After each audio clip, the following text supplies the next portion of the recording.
The saga of Britney Spears, a pop phenomenon whose life has been as publicly dissected as her chart-topping hits, has taken yet another harrowing turn. At the heart of this latest chapter is a memoir penned by her ex-husband, Kevin Federline, titled, You Thought You Knew.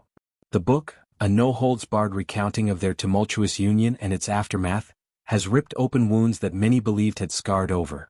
Spears, the once unstoppable force behind anthems like Toxic and Circus, finds herself once again ensnared in a web of scrutiny, her every move amplified through the lens of public judgment. Reports suggest she's in a state of profound distress, spiraling as the memoir's revelations collide with her ongoing quest for normalcy. Federline's tome doesn't pull punches, delving into intimate details of their 2004 to 2007 marriage, a whirlwind romance that captivated tabloids and ended in acrimony. From the joys of welcoming sons Sean Preston and Jaden James to the battles over custody and co-parenting, the narrative paints a picture of dysfunction laced with regret. Spears has been vocal in her condemnation, using her social media platforms to decry the book as exploitative, a betrayal of their shared history. "This is not the story I want told," she might post, her words a mix of fury and fragility. Yet, for all her defiance, the impact is undeniable, stirring up ghosts from an era when her life was tabloid fodder and her autonomy was stripped away under conservatorship. The alarm bells truly sounded with a disturbing video that surfaced recently, capturing Spears behind the wheel of her sleek BMW, her demeanor unraveling in real time.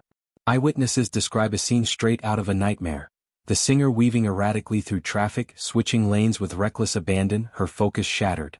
Onlookers, sensing danger, attempted interventions, flashing lights, honking horns, desperate gestures. But Spears pressed on, her vehicle a projectile in a high-stakes game of chance. The climax came as she pulled out of a parking lot, nearly colliding with a friend in a moment that froze hearts and sparked immediate concern. "She just kept going," one witness recounted, voice trembling with the what-ifs. The ordeal didn't end there. Sources close to the situation reveal that Spears struggled mightily to return home, circling her gated property for nearly 20 minutes as the entrance refused to yield. The gate, a symbol of the sanctuary she craves, became an impenetrable barrier, mirroring the emotional walls she's built against the world. It took another 10 agonizing minutes of persistence before she breached it, disappearing into the privacy she guards so fiercely. Insiders paint a portrait of a woman unmoored. Federline's memoir is putting Britney in a tailspin. She's spiraling. It's reopening old wounds. The words echo like a refrain from one of her own songs, haunting, inescapable. This episode isn't isolated, it's the latest flare-up in a fire that's smoldered for decades. Spears' journey from Louisiana teen sensation to global icon is the stuff of fairy tales turned cautionary. Discovered at 12, she exploded onto the scene with Baby One More Time, a video that redefined youth pop and sparked debates on sexuality and stardom. The Mickey Mouse Club alumna navigated fame's razor edge, sold-out tours, endorsement empires, and a fanbase that adored her bubblegum ferocity. But the pressure cooker of celebrity exacted its toll. By her mid-20s, the cracks showed: a high-profile marriage to childhood friend Jason Alexander, a rebound union with Federline amid media frenzy, and the birth of her boys amid whispers of instability. The 2007 breakdown, shaved head, umbrella-wielding paparazzi chase, and a conservatorship that ceded control of her life to family and lawyers, marked rock bottom. 13 years of legal battles, therapy mandates, and asset oversight stripped her of agency, turning her into a symbol of the industry's dark underbelly. Her 2021 testimony, a raw outcry against the system, galvanized #FreeBritney, a movement that toppled the conservatorship and restored her voice. Yet freedom brought its own burdens. Navigating estrangement from her sons, who Federline has raised primarily, and rebuilding amid relentless hounding. The memoir exacerbates these fractures. Federline, now a DJ and reality TV veteran, frames his account as cathartic truth-telling, but critics see opportunism, a cash grab on Spears' lingering fame. Details of her alleged mental health struggles, battles with alcohol, and parenting lapses have reignited debates long thought settled.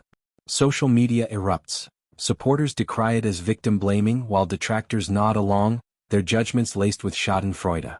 Spears' relationship with her children, strained by years of separation and the conservatorship's fallout, hangs in the balance.